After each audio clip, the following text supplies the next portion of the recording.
akan berkhotbah dalam 2 ibadah yang ada dengan judul khotbah yang saya berikan suara Tuhan atau bukan. Ya, itu seringkali jadi pertanyaan kita ya. Jadi suara Tuhan atau bukan nih? Ya, kita ada dalam sebuah gereja yang profetik dan apostolik, gereja sel yang apostolik dan profetik, gereja Mawar Sharon percaya akan pekerjaan-pekerjaan Roh Kudus. Gereja ini percaya bahwa Tuhan itu masih berbicara sampai dengan hari ini. Dan Tuhan itu juga mau berbicara dalam kehidupan Anda dan saya, jemaat yang dikasih Tuhan, orang-orang percaya. Nah, pertanyaan ini seringkali muncul, suara Tuhan atau bukan, ya kan? Gimana saya tahu kalau yang saya tangkap ini adalah suara Tuhan?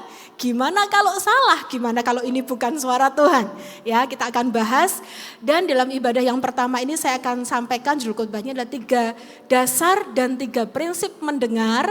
Lalu dalam ibadah yang nanti siang saya akan menyampaikan mengenai judulnya adalah mendengar ketika sulit untuk mendengar ya. Jika Bapak Ibu hari ini nggak kemana-mana, mau ikut 2 kali ibadah boleh silahkan. Atau misalnya mau dengarkan nanti rekamannya di YouTube juga boleh ya. Oke, Bapak Ibu dikasih Tuhan, sekali lagi saya percaya bahwa Tuhan itu mau setiap kita anak-anaknya, umatnya itu berjalan dalam tuntunan Tuhan setiap hari. Amin. Bapak Ibu percaya Tuhan mau berbicara dalam kehidupan Anda? Ya, kenapa? Karena Tuhan kita itu hidup. Dan setiap kita orang percaya ini dipanggilnya, disebutnya sebagai anak. Oleh karena itu, karena dia adalah Bapa kita adalah anaknya. Selayaknya ya, mungkin sih di dunia ini bapak-bapak dunia ada yang ya pasti namanya gak sempurna ya. Ada bapak yang kurang komunikasi sama anaknya. Tapi kalau Bapa kita di surga, Bapa yang sempurna, Bapa itu sangat rindu setiap hari itu berbicara kepada kita seperti seorang Bapa berbicara kepada anak-anaknya. Amin. Ya, Bapa itu rindu sekali menuntun kehidupan kita. Bapa itu mengerti dan Bapa itu peduli. Jadi oleh karena itu Tuhan itu mau setiap kita itu mendengar suara Tuhan. Saya bilang suara Tuhan itu bukan sesuatu yang aneh, sesuatu yang mistis gitu ya, sesuatu yang waduh kayak dukun gitu, enggak. Tapi kalau Bapak Ibu percaya bahwa Anda hari ini sekali lagi ada dalam Tuhan dan Anda itu apalagi memiliki Roh Kudus, maka mendengar suara Tuhan adalah sesuatu yang seharusnya natural. Biasa dalam kehidupan kita orang percaya. Mengerti pimpinannya, mengerti tuntunannya. Suara Tuhan yang kayak apa? Enggak melulu bentuknya yang ajaib-ajaib, yang supranatural melulu gitu ya. Tiba-tiba Anda mendengar suara dari langit gitu ya. Atau tiba-tiba asap muncul, lalu ada kunjungan malaikat. Enggak kayak gitu juga. Tetapi secara natural. Karena Roh Kudus hidup di dalam diri kita. Kita akan bahas satu persatu gitu ya Bapak Ibu ya. Nah, jadi hari ini saya mau sampaikan mengenai 3 dasar dan 3 prinsip mendengar.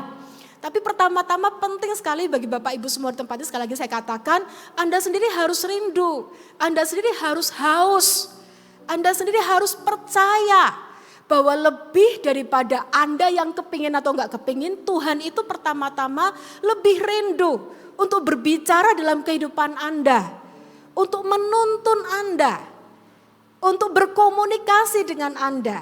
Lebih daripada Anda yang rindu, peka secara rohani, Tuhan itu kepingin Anda itu mendengar suaranya. Tuhan itu kepingin Anda itu mengerti tuntunannya, bisa menangkap arahannya.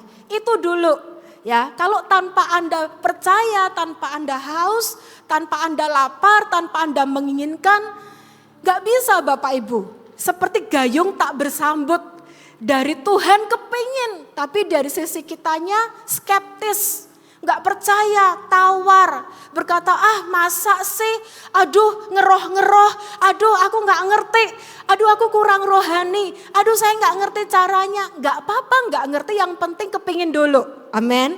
Yang penting percaya dulu, yang penting haus dulu, rindu dulu.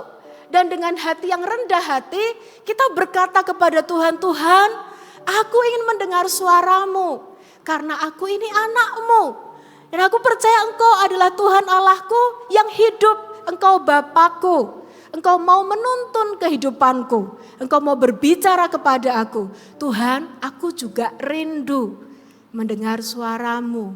Ajari aku, buka telinga rohaniku, mampukan aku menangkap setiap kali engkau berbicara dan menuntun hidupku. Amin. Bapak Ibu di sini semua haus dan lapar, rindu Tuhan berbicara kepada Anda, amin, menuntun hidup Anda, amin. Nah, puji Tuhan ya. Nah, untuk itu Bapak Ibu ada 3 dasar. Saya mau kasih dulu nih dasarnya, fondasinya, landasannya untuk kita mulai bertumbuh, rindu menginginkan Tuhan berbicara kepada kita. Karena kalau dasarnya salah, ya memang bisa keliru sih Bapak Ibu ya, bisa sesat, yaitu tadi suara Tuhan atau bukan gitu kan. Nah jadi dasarnya harus benar dulu.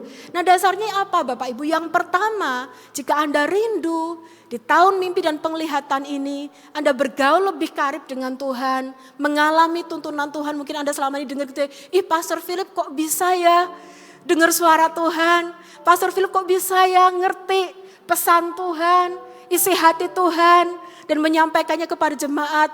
Hamba Tuhan itu kok bisa ya mereka ngomong, saya tahu Tuhan bicara seperti ini. Dari mana? Aku juga kepingin gitu ya.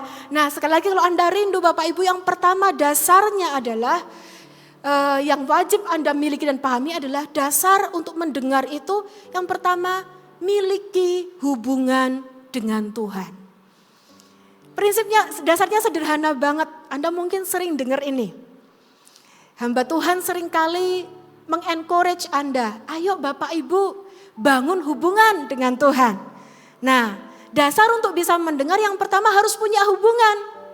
Anda pernah dengar cerita ini, saya cuma kutip ceritanya aja ya. Di Kisah Rasul pasal yang ke berapa itu? 19, nanti dibuka sendiri di rumah. Ada sebuah kisah mengenai anak-anak Skewa. Ya, ceritanya waktu itu Rasul Paulus sedang melayani di sebuah kota. Lalu Rasul Paulus, hamba-hamba Tuhan ini melakukan berbagai macam mujizat, perbuatan-perbuatan ajaib, ya, mengusir setan, menyembuhkan orang sakit, menyampaikan firman Tuhan. Orang-orang di kota itu mengenal Paulus sebagai orang yang dekat dengan Tuhan, punya karunia, bisa melakukan perbuatan ajaib dan bisa dengar suara Tuhan. Lalu muncullah sekelompok orang, istilahnya anak-anak tukang sihir ya Bapak Ibu ya, ahli nujum, anak-anak Skewa. Lalu anak-anak Skewa ini juga kepingin punya kuasa yang sama yang mereka lihat ada pada Paulus. Lalu mereka mulai perhatiin tuh Paulus. Paulus tiap kali bilang dalam nama Yesus sembuh gitu ya. Orang sakit sembuh. Dalam nama Yesus iblis pergi. Setan pergi. Nah anak-anak Skewa ini mulai coba-coba. Karena dia ngelihat, dia ngamatin, dia lihat metodenya. Oh, kalau gitu pakai nama Tuhan Yesus.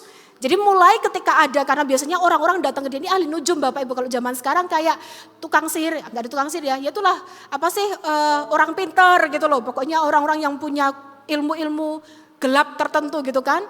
Nah biasanya orang datang dukun. Nah biasanya orang datang ke dukun. Nah dia orang-orang bisa datang ke anak-anak Skewa ini karena minta pertolongan.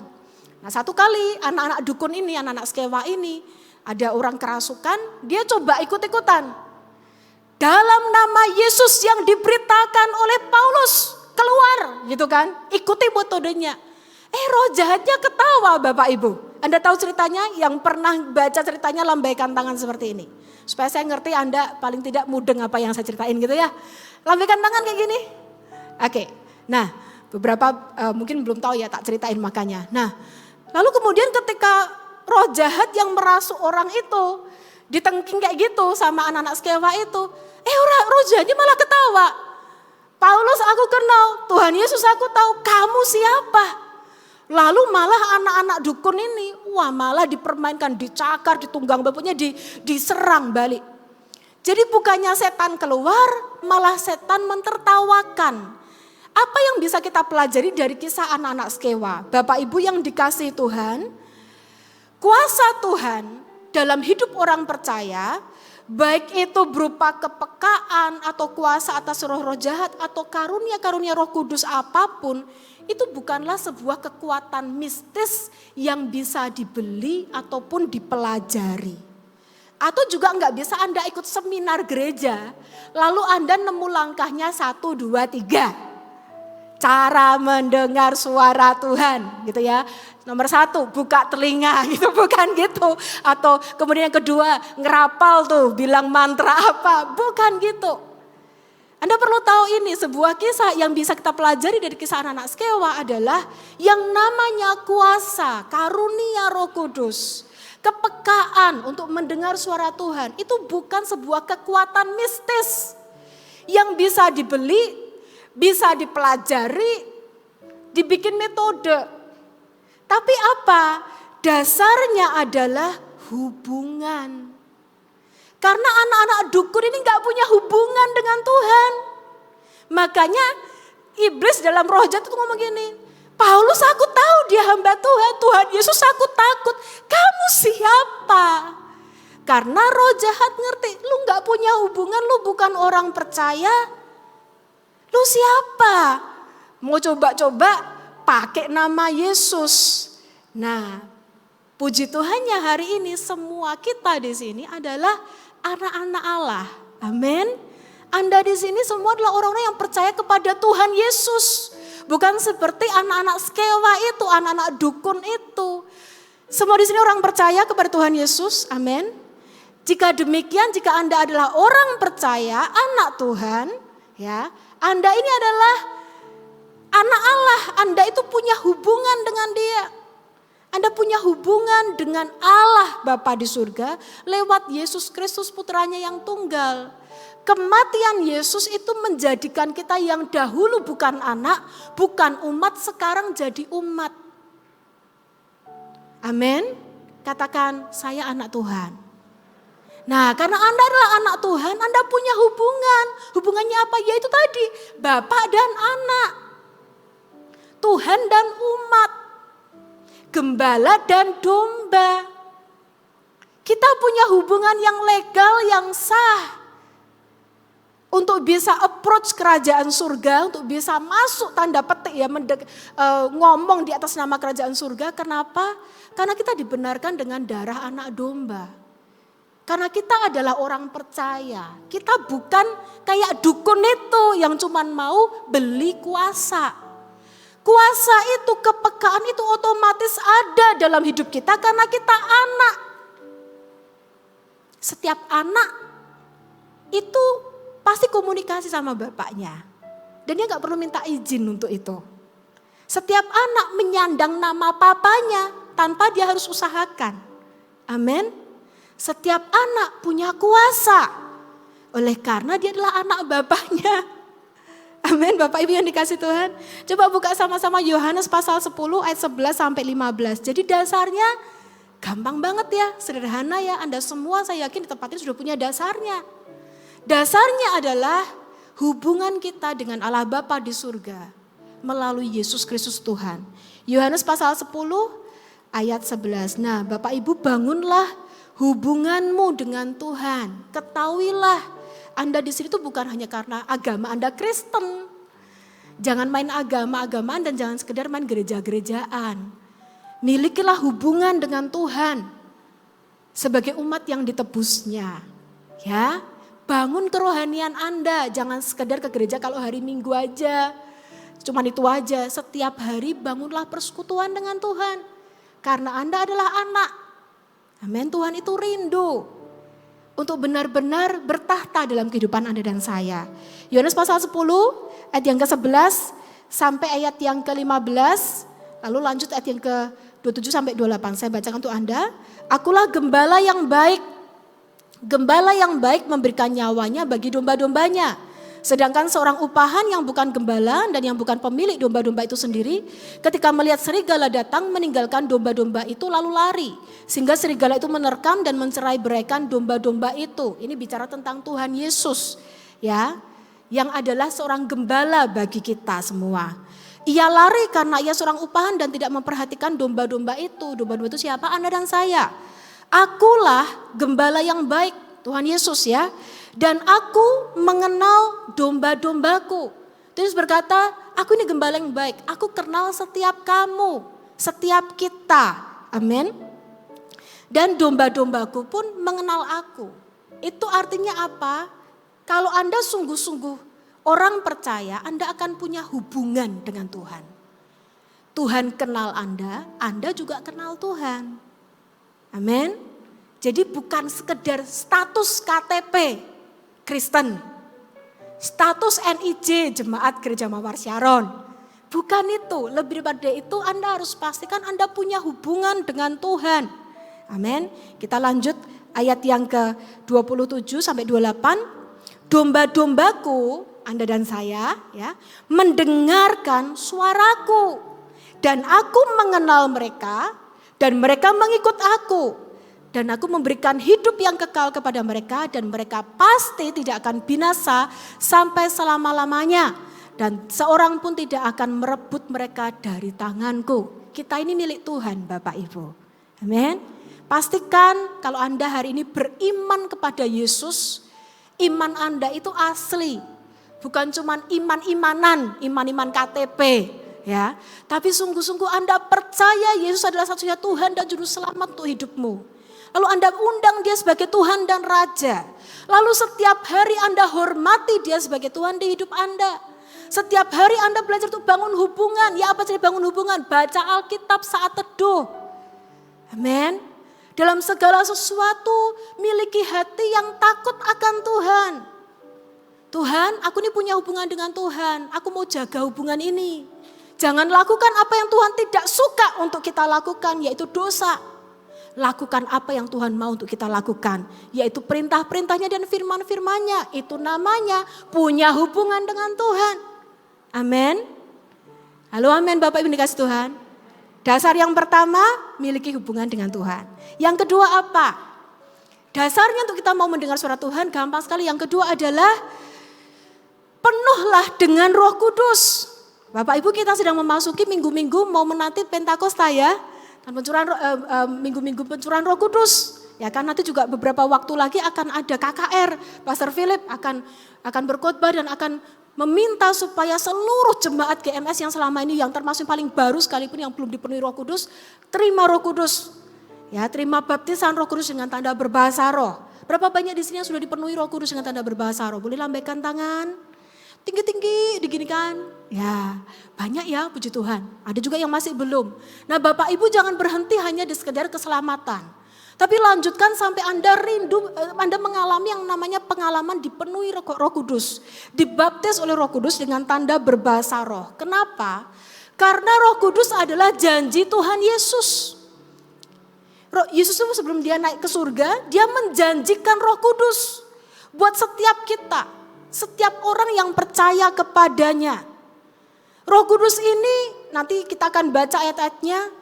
Roh Kudus adalah seorang penolong yang diberikan oleh Yesus untuk tinggal dalam diri orang percaya. Menyertai kita selama-lamanya. Dan Roh Kudus ini adalah seorang pribadi Bapak Ibu. Bukan kuasa kekuatan mistis gitu ya.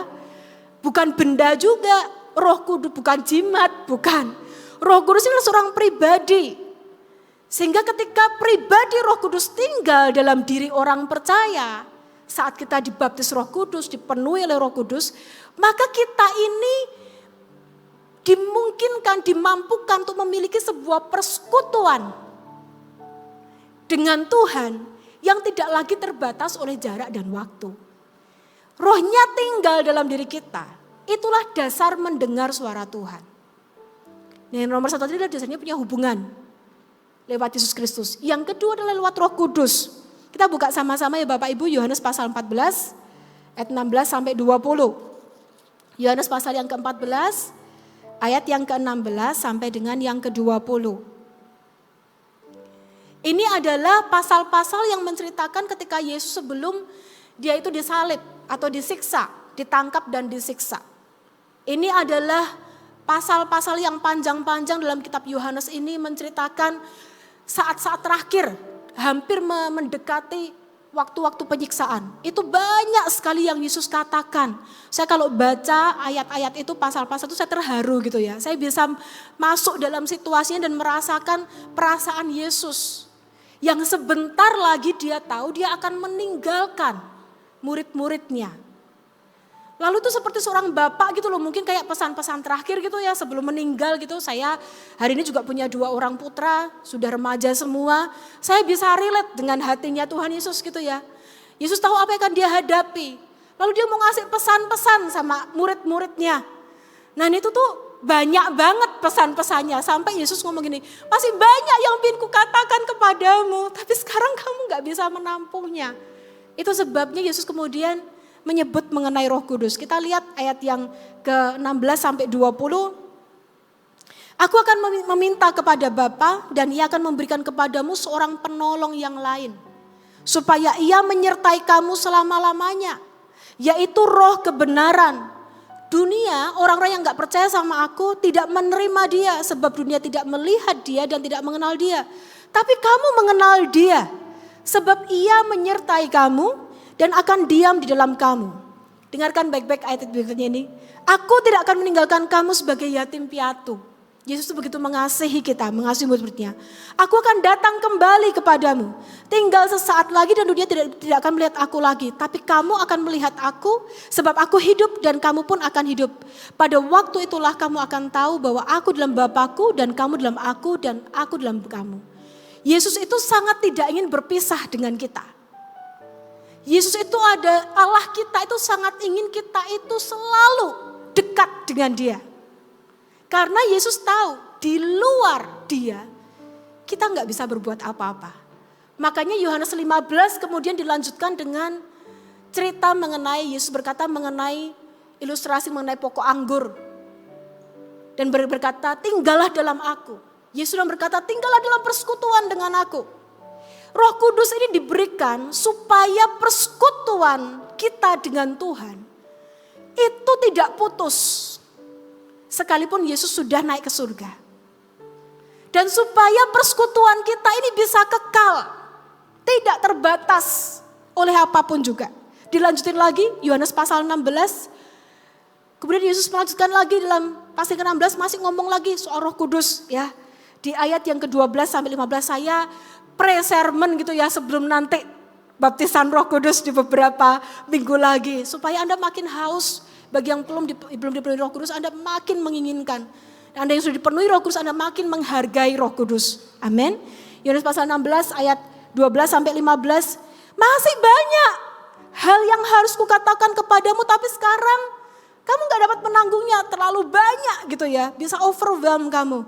Tapi apabila ia datang, yaitu Roh kebenaran, ia akan memimpin kamu ke dalam seluruh kebenaran. Sebab ia tidak akan berkata-kata dari dirinya sendiri, tetapi segala sesuatu yang didengarnya, itulah yang akan diberitakannya. Dan ia akan memberitakan kepadamu hal-hal yang akan datang. Ia akan memuliakan kamu, ia akan memuliakan aku, sebab ia akan memberitakan kepadamu apa yang diterimanya daripadaku. Segala sesuatu yang Bapa punya adalah aku punya. Sebab itu aku berkata, ia akan memberitakan kepadamu apa yang diterimanya daripadaku. Bapak Ibu, dasar yang kedua, Anda perlu dipenuhi oleh Roh Kudus. Bagi Anda yang sudah dipenuhi Roh Kudus, Anda perlu menyadari kehadiran Roh Kudus dalam diri Anda dan menghargainya. Amin. Karena kalau tanpa Roh Kudus penuh dalam diri Anda, Bapak Ibu, saya nggak ngerti ya, tetap bisa sih dia Tuhan, dia bisa lakukan apapun ya. Tapi sulit sekali, hampir susah sekali untuk memastikan itu suara Tuhan atau bukan. Tapi kalau Roh Kudus diam dalam diri Anda, itu menjadi fondasi. Dan Anda juga menghargai Roh Kudus, Anda bangun persekutuan dengan Roh Kudus, maka itu akan menjadi dasar. Lebih lagi untuk Anda melatih kepekaan, melatih telinga rohani dan mendengar suara Tuhan. Amin. Jadi inginkan dan hargai Roh Kudus dalam hidupmu. Sebab dia adalah pribadi Allah yang tinggal dalam dirimu dan menyertaimu dan menyertaiku selama-lamanya. Amin. Jangan dukakan Roh Kudus, ya. Yang ketiga Bapak Ibu, dasar yang ketiga adalah yang namanya Tuhan. Bapak Ibu perlu tahu ini, kalau Anda dan saya mau melatih telinga rohani kita dan kepekaan kita untuk mendengar suara Tuhan, ada 3 dasar yang Anda harus miliki dan harus perhatikan dan Anda bangun dalam hidup Anda. Yang pertama sekali lagi, bangun hubungan dengan Tuhan. Yang kedua adalah hargai Roh Kudus dalam hidupmu.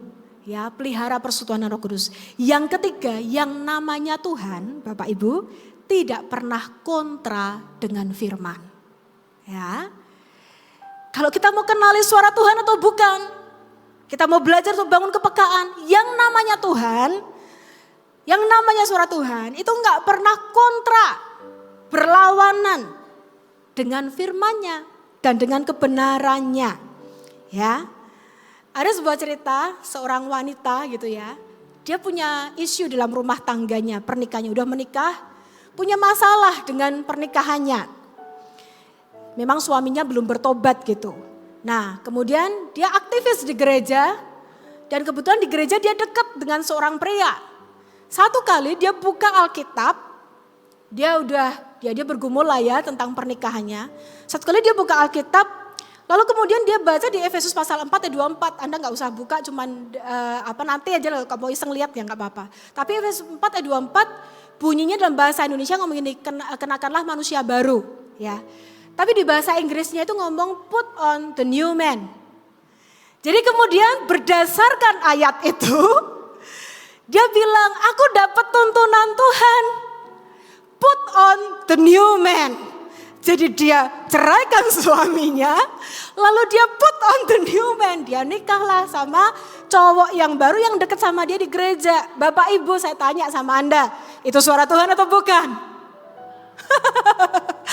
Kita bisa ketawa ya, tapi yang kayak gini terjadi loh.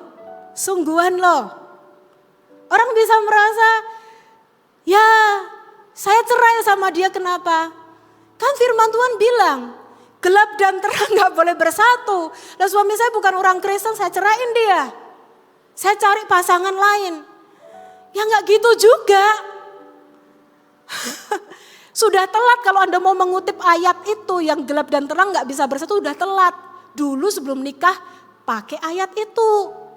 Udah nikah, ya Anda gak bisa pakai ayat itu.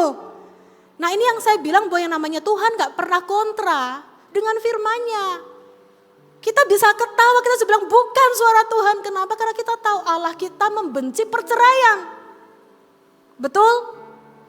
Nah ini bahayanya Bapak Ibu kalau kita ini melatih kepekaan mendengar suara Tuhan tapi gak ngerti dasar ini. Kita bisa ngeklaim suara Tuhan ngomong begini, tuntunan Tuhan ngomong begitu. Ada orang sedang bergumul dalam situasi finansial, lalu dia bilang Tuhan suruh aku main poker, Tuhan suruh aku judi, ambil lotre. Suara Tuhan bukan? Iya. Kalau Anda kenal Tuhan dan mengerti prinsip-prinsip kebenarannya, Anda tahu. Tuhan gak pernah suruh kita judi. Tuhan suruh kita kerja keras, atur keuangan dengan baik. Amin. Nah ini Bapak Ibu yang namanya Tuhan tuh gak pernah kontra dengan firman-Nya.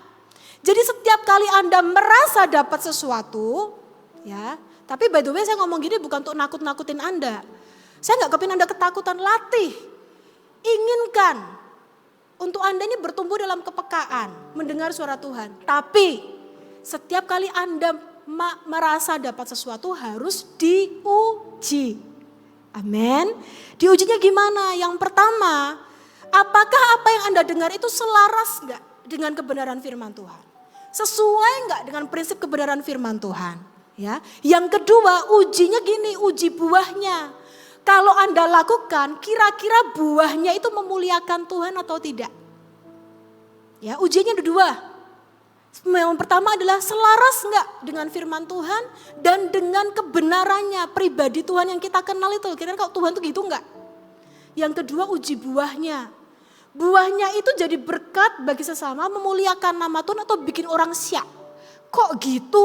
Gitu loh. Loh, kok gini? Nah Anda harus menguji. Buka sama-sama dengan saya Yakobus pasal 3 ayat 17 sampai dengan dan 18. Yakobus pasal 3 ayat 17 sampai 18. Semoga apa yang saya sampaikan hari ini lewat kebenaran firman Tuhan bisa membekali Anda ya. Untuk mengerti suara Tuhan atau bukan. Yakobus pasal 3 ayat 17 sampai 18. Tapi jangan alergi ya Bapak Ibu ya. Jangan takut. Karena kita adalah gereja sel yang apostol dan profetik. Kita percaya Roh Kudus. Tapi saya kasih fondasi sama prinsipnya supaya nggak ngawur. Ya, supaya nggak sesat. Tapi justru malah berbuah-buah lebat bagi kemuliaan Tuhan. Yakobus pasal 3 ayat 17 sampai dengan ke-18. Saya seringkali kutip firman ini beberapa waktu terakhir ini karena ini adalah ayat yang cukup merema dalam hidup saya pribadi. Saya merasa kayak perlu gitu ngulang-ngulang mengajarkan kepada jemaat yang dikasih Tuhan gitu ya. Yakobus pasal 3 17 sampai 18. Saya bacakan untuk Anda, tetapi hikmat yang dari atas adalah pertama-tama murni. Selanjutnya pendamai, peramah, penurut, penuh belas kasihan dan buah-buah yang baik, tidak memihak dan tidak munafik. Dan buah yang terdiri dari kebenaran ditaburkan dalam damai untuk mereka yang mengadakan damai. Bapak Ibu uji segala sesuatu. Yang jelas Yakobus berkata kalau itu hikmat dari kerajaan surga, hikmat yang dari surga itu murni. Ya, pendamai, penuh berisi dengan segala sesuatu yang hasilnya tuh baik. Jangan sampai Anda menangkap sesuatu yang bikin orang tuh bingung. Contoh, Anda mencuri karena kepingin senangkan keluarga Anda. Mungkin seorang ayah ya, kepingin untuk beliin anaknya handphone baru. Niatnya baik ya, ini papa yang sayang sama anak. Kepingin senangkan hati anaknya. Mungkin anaknya kepingin atau anaknya butuh karena sekarang kan sekolah online. Butuh gitu loh. Nah ini kan kalau Anda lihat papa ini baik. Tapi kok nyuri? Anda jadi bingung gak? Jadi ini orang baik atau jahat? Contoh lagi, ini yang paling sering di dalam kehidupan kita. Anda bohong karena takut menyakiti hati orang. Ya? Maksud Anda baik, gak kepingin bikin seseorang kecewa, gak kepingin menyakiti, sungkan. Tapi kok bohong? Jadi Anda orang baik atau orang jahat? Anda benar atau salah? Anda mau memenuhi kebutuhan hidup Anda sehari-hari lalu Anda hutang. Hutangnya terus menerus sampai kelilit. Jadi Anda ini orang yang bertanggung jawab atau orang yang tidak bijaksana? Bingung gak? Bisa paham ini? Nah, kalau kita mau ngerti suara Tuhan, Anda harus berkaca kepada Yakobus pasal 3 ini. Hikmat yang dari surga, kalau Tuhan beri hikmat, itu buahnya gak bisa separuh-separuh. Kayak Robin Hood gitu ya. Mencuri untuk amal, itu gimana? Gereja lagi bangun, aku mau kasih persembahan. Bagus kan, mau memberi untuk Tuhan. Tapi untuk itu, Anda kelilit utang. Itu gimana? Gereja kan bilang siapa yang suruh gitu kan? Kok konyol? Nah, saya nggak bilang semuanya harus bisa dilogikakan. Tapi Anda harus bisa menguji. Sebelum Anda mengatasnamakan ini suara Tuhan. Ini tuntunan Tuhan. Ini pimpinan Tuhan. Amin. Tiga dasar ya, bisa ulangi sama-sama dengan saya. Yang pertama apa? Miliki hubungan dengan Tuhan. Yang kedua, hargai Roh Kudus dalam diri kita. Yang ketiga, yang namanya Tuhan tidak pernah kontra dengan firman-Nya. Nah, yang terakhir, saya masih punya waktu dikit ya. Di atas 3 dasar itu saya mau kasih prinsip. Selain dasar, Anda bangun, Anda latih kepekaan untuk mendengar suara Tuhan. Lalu juga Anda perlu perhatikan yang namanya 3 prinsip ini. Karena sekalipun punya fondasinya udah benar nih. Tapi nggak ada relnya, nggak ada pagarnya kanan kiri. Prinsip-prinsip yang jagain masih bisa keliru juga loh, masih bisa menceng juga. Ya, nah apa 3 prinsipnya? 3 prinsip itu mendengar kita buka sama-sama. 1 Samuel pasal yang ketiga, ayat 1 sampai 10. Karena ayatnya banyak, kita bacanya gantian ya Bapak Ibu ya, supaya saya nggak capek, nggak baca terus kan. Anda juga sedikit capek lah baca dikit. 1 Samuel pasal yang ketiga,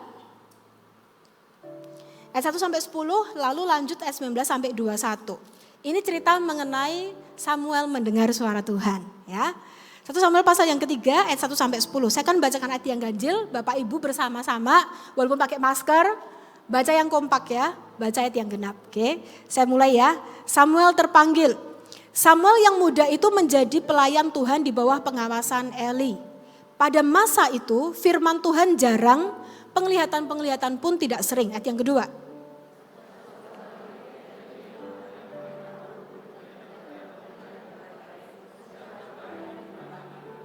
Lampu rumah Allah belum lagi padam. Samuel telah tidur di dalam bait suci Tuhan, tempat tabut Allah. Ayat yang keempat.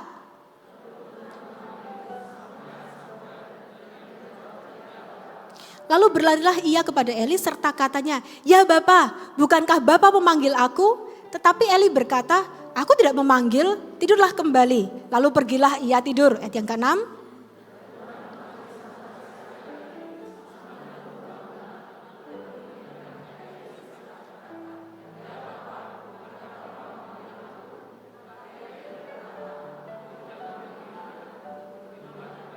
Samuel belum mengenal Tuhan, firman Tuhan belum pernah dinyatakan kepadanya. Ayat 8.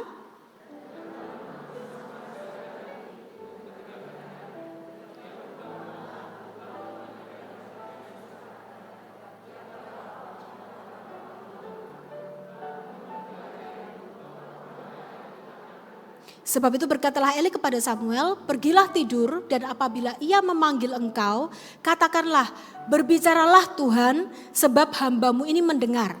Maka pergilah Samuel dan tidurlah dia di tempat tidurnya. Ayat 10.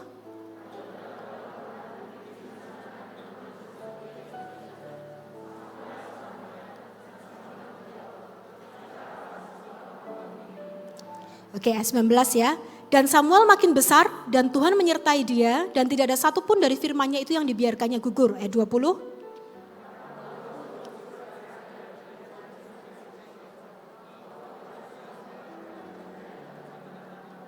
Dan Tuhan selanjutnya menampakkan diri di Silo sebab ia menyatakan diri di Silo kepada Samuel dengan perantaran firman-Nya. Bapak Ibu, ada 3 prinsip untuk mendengar suara Tuhan supaya Anda dan saya aman.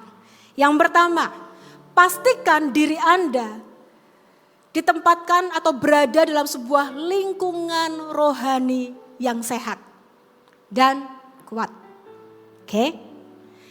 Bahaya sekali Anda ini mau coba-coba melatih kepekaan, mendengar suara Tuhan sekalipun punya fondasinya, tapi kalau Anda tidak digembalakan dalam sebuah lingkungan rohani, ya, yang sehat dan kuat.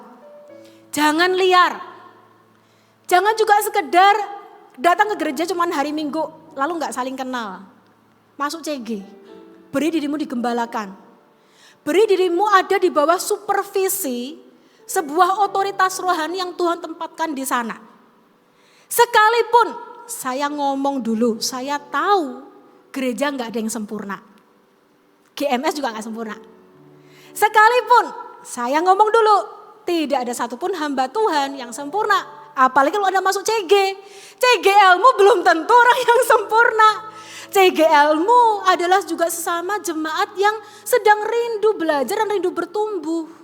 Tapi mereka mau memberi diri untuk melayani. Mereka adalah orang-orang yang luar biasa. Kelemahannya memang masih banyak.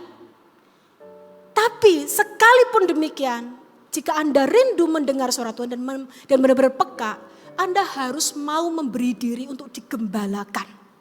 Jangan liar, jangan jadi lone ranger.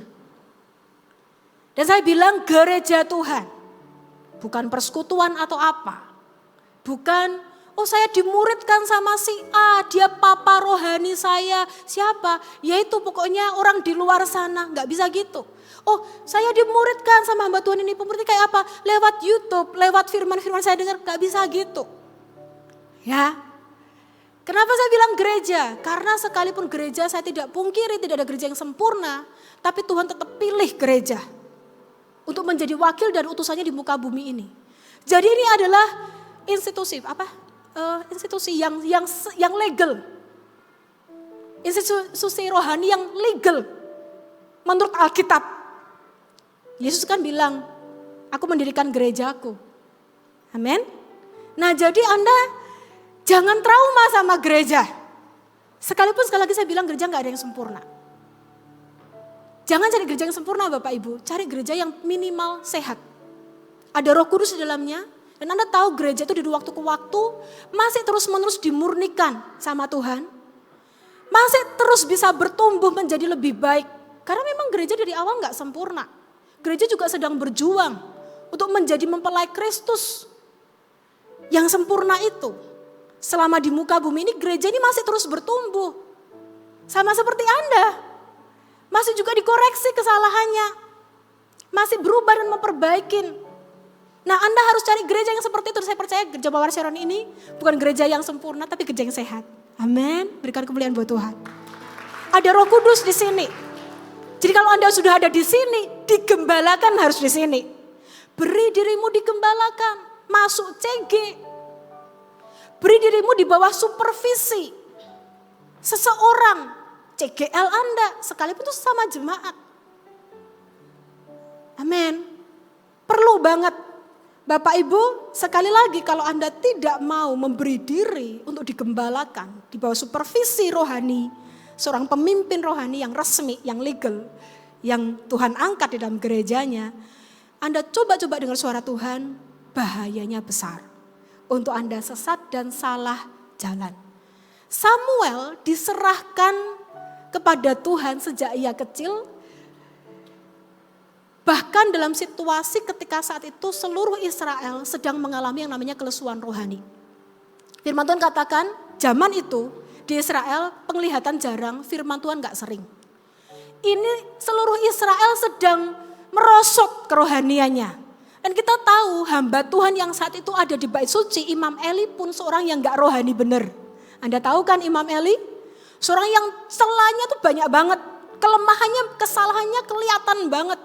Bukan hamba Tuhan yang betul-betul rohani gitu loh. Anak-anaknya aja gak karu-karuan. Tapi namun demikian, Samuel itu komitmennya kepada Tuhan. Eli urusannya Tuhan, Samuel komitmennya sama Tuhan. Dan Samuel ada di gereja, ada di bait suci Allah. Dan Samuel tetap menghormati Eli. Sekalipun ia adalah imam yang kurang bisa jadi teladan. Tetap Samuel tuh hormati Eli. Dan sekali lagi Tuhan berperkara dengan Eli. Tapi Samuel urusannya sama Tuhan. Amin. Bapak Ibu dikasih Tuhan. Tentu saya gak bilang kalau Anda ada di sebuah gereja yang lain lalu Anda tahu gereja itu pengajarannya sesat. Hamba Tuhannya betul-betul jatuh dalam skandal. Anda tetap di situ ya enggak. Tapi intinya jangan trauma sama gereja. Keluar dari situ kalau tempat itu betul-betul gak karu-karuan. Tapi carilah gereja yang sehat. Amin. Dan kalau Anda sudah ada di sini sekali lagi, beri dirimu digembalakan. Di bawah supervisi seorang pemimpin rohani. Itu prinsip yang pertama. Supaya Anda bisa mendengar dengan benar. Kalau Anda tidak di bawah supervisi siapa-siapa, bahaya banget. Gak ada yang ngecek Anda, gak ada yang mentoring Anda, gak ada yang tegur Anda, gak ada yang bimbing Anda, gak ada yang awasin Anda, gak ada yang bisa ikut timbang bersama dengan ini Anda ini benar atau enggak. Jalannya benar atau enggak, bahaya banget. Amin. Yang kedua, prinsip yang kedua kalau Anda mau mendengar suara Tuhan dan melatih kepekaan. Miliki hati seorang murid dan seorang anak yang mau belajar, mau diajar, tidak takut untuk belajar dan mau diarahkan. Buka bersama saya Yesaya pasal 50 ayat yang keempat. Pemain musik bisa siap-siap. Yesaya 50 ayat yang keempat.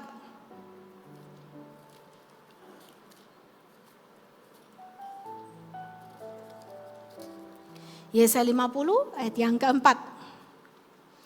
Kita baca sama-sama ya ayat ini dengan suara yang terbaik ya. 2, 3. Tuhan Allah telah memberikan kepadaku lidah seorang murid. Supaya dengan perkataan aku dapat memberi semangat baru kepada orang yang letih lesu. Setiap pagi ia mempertajam pendengaranku untuk mendengar seperti seorang murid. Bapak Ibu dikasih Tuhan, Tuhan itu tidak akan pernah membuka telinga seorang yang bukan murid. Oke. Nah, jangan berhenti hanya sekedar digembalakan di gereja. Karena banyak juga jemaat NIJ-nya digembalakan di CG, tapi hatinya bukan seorang murid. Saya nggak menghakimi, tapi Anda dan saya harus bisa refleksi diri.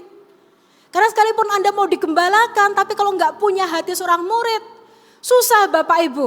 Tahu hati seorang murid itu seperti apa? Hati seorang murid itu mau belajar, Gak merasa tahu semuanya, gak merasa benar.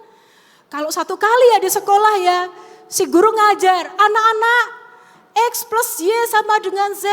Lalu muridnya ngomong, kenapa kok Z? Salah, enggak, menurut saya enggak Z, menurut saya C, 2C, 3C.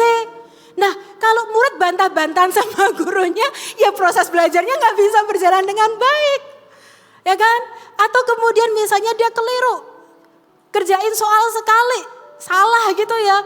Lalu dia trauma, guruku jahat, kasih aku nilai 0. Terus dia mutung gak mau sekolah lagi, gimana coba? Anda bisa ketawa, tapi belajarlah dari anak-anak kita yang hari ini masih sekolah. Lalu belajarlah punya hati seorang murid. Seorang murid itu rendah hati. Dia mau diajari, dia mau ditegur, dia mau dikoreksi, dia mau dididik, dia mau diarahkan, dan dia enggak trauma untuk belajar. Banyak orang hari ini di gereja, di CG gitu ya, relevan banget gitu loh. Kita ada di CG tapi satu kali kita ditegur mungkin sama CGL kita atau coach kita. Kamu waktu ngomong di grup kayak gini atau sikapmu ini, kamu kok pinjem duit di CG, gak boleh loh. Kamu kok begini, rumah tanggamu kenapa, istrimu kok ngomong seperti ini, kamu ada masalah, kamu ini dulu ya, kamu konsentrasi dulu, benahi dulu, ayo ngomong-ngomong kita ngobrol-ngobrol, kita fokus kepada kehidupanmu, kamu stop dulu pelayanan. Nah itu gak semudah itu loh diarahkan. Gak semudah itu loh mau diajarin. Begitu dikituin marah, keluar CG, pindah ke TL lain, pindah ke coach lain. Nanti ke coach yang ini, ke TL ini bilang semuanya menolak aku, dia pindah lagi. Yaudah aku gak ke selatan, aku ke timur aja gitu ya. Lalu habis ke timur nanti terjadi lagi, aku ke barat aja, lalu Anda kiterin gitu.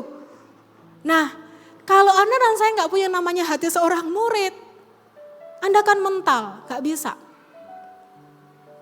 Diajar gak selalu mudah ya Bapak Ibu ya, dikoreksi itu butuh kerendahan hati untuk menerimanya. Tapi itu akan memberikan kepada kita pengaman. Anda dan saya masih belajar untuk mendengar suara Tuhan, untuk melatih kepekaan. Loh tapi saya ini rajin puasa loh. Kamu aja sama saya, lebih banyak saya doanya loh, jam doanya loh, apapun Bapak Ibu. Seringkali seperti itu loh. Karena merasa mendengar suara Tuhan sudah hebat sekali. Nah hati-hati sekali. Kalau kita tidak mempertahankan yang namanya hati seorang murid, spirit seorang murid dan seorang anak yang rendah hati. Mau belajar, mau ditegur, mau dengar-dengaran, mau lembut dan gak mudah traumaan. Ya orang tuh dua macam bentuknya. Yang satu ngelawan, yang satu gak ngelawan tapi trauma. Itu sama parahnya Bapak Ibu. Ngerti ya? Yang satu frontal, yang satu gak frontal sih. Tapi ngambek. Terus dia pasif gitu, gak mau ikut apa-apa. Trauma. Disuruh melayan lagi, enggak, jangan aku. Trauma. Nah itu juga bahaya, gak bisa maju. Kalau saya membayangkannya seperti anak yang trauma dengan sekolah, lalu dia duduk di paling belakang sendiri gitu ya. Lalu kok disuruh maju ke depan sama gurunya, enggak mau. Yang gak dapat nilai, gak bisa ini, gak bisa bergaul. Menolak semua hal, itu trauma namanya. Itu juga sulit. Miliki hati seorang murid. Karena Tuhan akan melatih pendengaran seorang yang punya spirit murid. Amin. Coba ngomong kanan kirinya, jangan trauma. Jangan sulit dikasih tahu juga. Jangan trauma tapi juga jangan sulit dikasih tahu juga ya. Dua-duanya kita jaga spirit yang bagus untuk belajar. Spirit seorang murid yang sehat. Yang ketiga, yang terakhir, pemusik silahkan maju ke depan. Yang ketiga, prinsip yang ketiga adalah untuk kita melatih kepekaan dan telinga rohani kita adalah kembangkan sikap yang bisa dipercaya oleh Tuhan dan sesama. Tuhan itu kalau bicara kepada kita mungkin hal-hal yang sepele, sederhana. Contoh apa? Anda dalam sebuah situasi, mau ngamuk. Lalu dalam hati ini ada rem dari Roh Kudus. Tahan emosimu. Ayo jangan ngumpat. Jangan ucapkan kata-kata itu kamu tahu akan nyakitin. Itu lembut. suara kecil ya. Kalau kita taat, Tuhan akan bicara lebih banyak. Tapi kalau perkara kecil aja kita gagal terus, kita nggak bisa dipercaya mengelola hal-hal kecil, kita nggak taat. Nah masa Tuhan mau ngambil resiko bicara hal-hal yang lebih banyak, lebih besar kepada kita? Bisa dipercaya oleh Tuhan, tapi juga bisa dipercaya oleh sesama. Dipercaya oleh sesama gimana? Kembangkan sebuah integritas dalam kehidupan.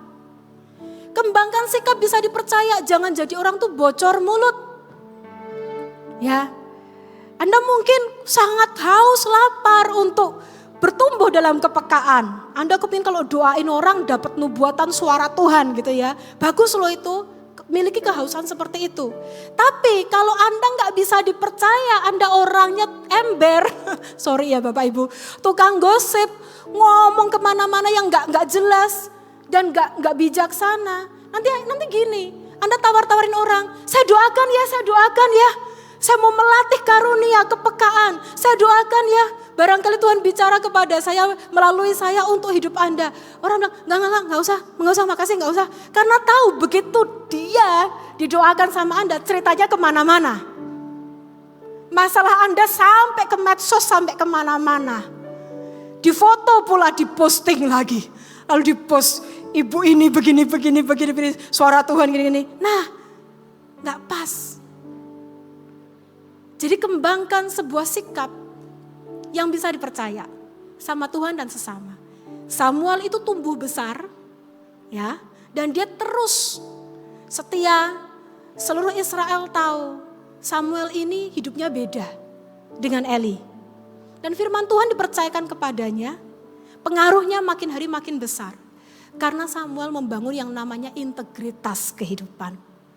Seorang yang bisa dipercaya oleh Tuhan dan juga oleh sesama. Amin Bapak Ibu. Tiga prinsip untuk menjaga hidup kita dalam melatih kepekaan di sepanjang tahun ini. Tempatkan dirimu, pastikan dirimu berada dalam lingkungan rohani yang sehat dan kuat.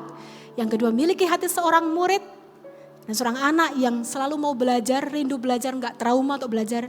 Yang ketiga, kembangkan hidup bisa dipercaya oleh Tuhan dan sesama.